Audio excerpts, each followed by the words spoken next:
자, 이제 다음 문제 시너지 524번 들어가겠습니다. 자, 이 문제는 이제 굉장히 중요한 문제여서, 특별하게 체크를 해놓고, 꼭 어떻게 하냐면 시험 대비에 이런 비슷한 문제가 나올 가능성이 크다라는 것을 염두에 두셔야 됩니다.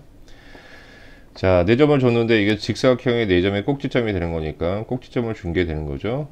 물론 뭐 좌표를 일일이 다 표시해서 할 수도 있지만, 대략 여러분들이 좌표를 보고 어느 위치에 있는지 그런 것들을 체킹할 수 있어야 돼요.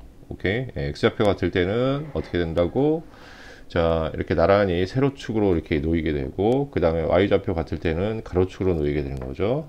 그런 걸 염두하면서 여러분들이 꼭점을 잡으면 될 것 같고, 그리고 이제 이 문제가 중요한 이유는 어떤 거냐라고 하면 바로 이 부분에 대한 얘기 때문에. 그런데 자, 함수가 하나 주어졌는데 이게 이러한 직사각형과 만나기 위한 a의 최대값과 최소값을 구하세요 라고 지금 표현되어 있죠. 자, 그런데 이제 이 함수의 그래프의 문제는 뭐냐면, 자, 평행이동에 대한 이야기는 하고 있지만 정작 그래프를 그리기 위해서 중요한 거는 뭐가 되는 거냐? 미수예요.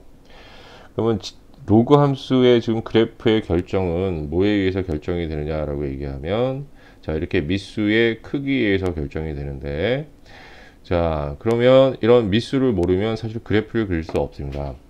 그러면 그럼에도 불구하고 어찌됐든 간에 이거는 이 직사각형과 만나는 상황을 우리가 추론해 봐야 되는데, 자, 그럼 이제 뭐가 중요한 거냐라고 얘기하면, 자, 다음과 같은 내용을 조금 여러분이 참조하십시다. 옛날 배웠던 개념들을 확인해 보면, 자, 옛날에 이제 선생님 이제 미수의 크기에 따라서, 자, 그래프 그려주는 방식들을 얘기했는데, 여기서 여러분들이 염두에 두시면 하는 건 어떤 거냐면 딱 한 가지예요. 자, 그래프의 미수가 바뀜에도 불구하고 이 모든 그래프가 동시에 지나는 점이 있다. 그 점이 뭐냐라고 하면 우리가 그래프 성질 얘기하면서 얘기하는데 바로 여기에 있는 자 1,0이라는 이 점의 좌표를 지나요. 이제 이런 얘기인 거지. 예. 자, 그래서 이 점의 좌표를 지나는 게 굉장히 중요합니다.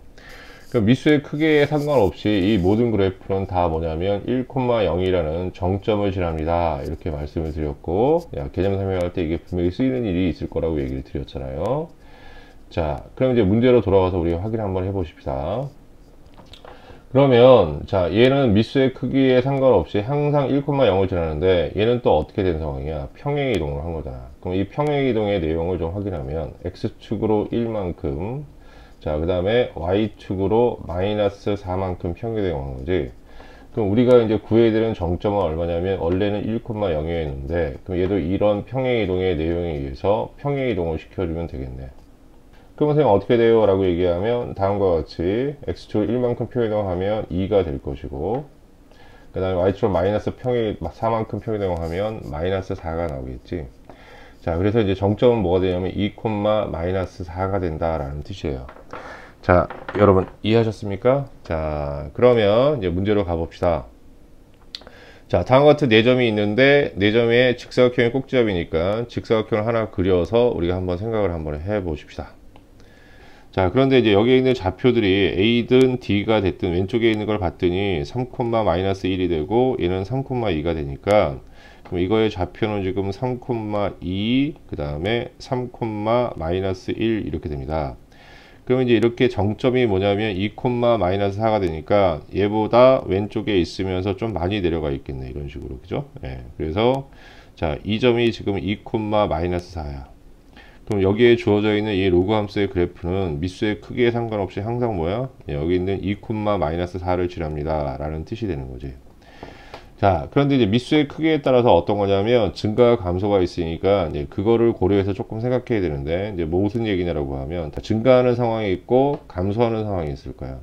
일단 감소부터 체크하면 그래프의 모양이 이거니까 얘를 감소하는 상태에서 그래프를 그려주는 방식은 이런 식으로밖에 못 그려주기 때문에 이 직사각형을 지나가게 할 수가 없다. 자, 그러면 무슨 얘기냐? 반드시 이렇게 증가 형태가 돼야 된다. 그럼 그 이야기는 뭐가 되는 거냐? 미수의 크기는 항상 1보다 커야 된다라는 것이 결론이 난다 이런 얘기야. 자, 그럼 이제 이런 형태는 어떻게 구해주는 거냐라고 하면 어쨌든 만나는 데의 최대하고 최소가 되는 거니까 여러분이 하셔야 될 일은 뭐냐라고 하면 자, 양극단의 경계, 생각하면 되겠지. 첫 번째 경계는 어떻게 되는 거냐라고 하면 B점을 지나는 상황을 체크해 보면 될 거야. 자, 이렇게 될 것이고, 그럼 이제 이게 만날 때 끝이 되겠죠. 그 다음에 D점을 지나는 상황을 체크해 보면, 그럼 D점을 지날 때 이렇게 될 거야. 그럼 이제 미수의 크기에 따라 이제 뭐가 되는 거냐면, 자, 이렇게 그래프의 모양이 달라지긴 하는데, 쌤이 하고 싶은 얘기는 어떤 얘기냐라고 하면, 아까 그 그림 다시 한번. 자, 이렇게 그래프가 이제 증가일 때는 어떻게 되는 거야? 올라가면 올라갈수록 미수의 크기가 어떻게 되는 거야? 작아진다는 사실을 또 기억을 하셔야죠. 그럼 이제 A의 범위를 구하는 거니까, 그럼 이제 이게 최소가 되는 것이고, 이 상황이. 다음, 이 상황은 최대가 되는 거겠지. 자, 그럼 이제 B점의 좌표가 얼마냐라고 얘기하면, 거기에 나와 있는 게 5,-1이니까, 여기다 5,-1을 체킹하시면 되겠네요. 자, 그럼 이제 B를 지날 때가 이제 최대가 되는 거지. 예, 그러면 여기에다가 이제 X에다 5 집어넣으면, 자, 5가 될 것이고, 그럼 여기는 4값이 나오는 것이죠. 그 다음에 여기 마이너스 1이 되니까 얘가 1로 넘어가 버리면, 예, 플러스 3이 되겠네요. 그럼 3이 돼서 그 3을 여기다 얹으면 되겠지. 이제 첫 번째 최대값을 구하는 것은, 자, 3을 얹으니까 A 세제곱은 얼마가 된다? 4가 된다. 자, 그래서 얘를 정리하면, 그럼 A 값은 얼마가 나와요? 2의 3분의 2제곱으로 체킹하셔야 되겠네요. 자, 다음 이제 두 번째는 D를 지날 때가 최소가 되는 거지. 올라가면 올라갈수록 미수의 크기가 오히려 작아지는 거기 때문에, 그러면 3,2를 대입하면 되겠죠. 그럼 X에다 3 대입하고 Y에다 2 대입하는 거니까, 그래서 정리하면 이렇게 될 겁니다. 자, 여기는 3 집어넣으면 이 값은 이제 2가 나오고요. 그 다음에 여기에 아까 2였지? 그럼 얘가 넘어가면 6이 나오네. 그럼 더해서 6이고 그 6을 여기다 얹으면 되는 거겠지? 그럼 A 6제곱은 얼마? 2가 나오겠네요. 그래서 A 6제곱은 2 하고 나옵니다. 그럼 이때 A 값은 얼마가 나오는 거야? 2의 6분의 1이 되는 거지. 그럼 이제 이게 최대, 이게 최소. 자, 두 개를 서로 나눠서 12제곱 하라고 그랬지? 그럼 얘를 두 개를 나눠주면, 자, 요거하고 요거를 나누는 거니까 저도 지들끼리 빼면 되니까 2의 6분의 4승에 6분의 1 빼면 2의 2분의 1승이 되겠네. 그러면 m분의 m은 2의 2분의 1승이 되는 거고, 여기에 다시 얼마를 해줘? 12제곱을 해주라고 했으니까 12제곱을 해주면 2의 6제곱이 돼서 64 하고, 자, 우리가 답을 얻어낼 수 있습니다.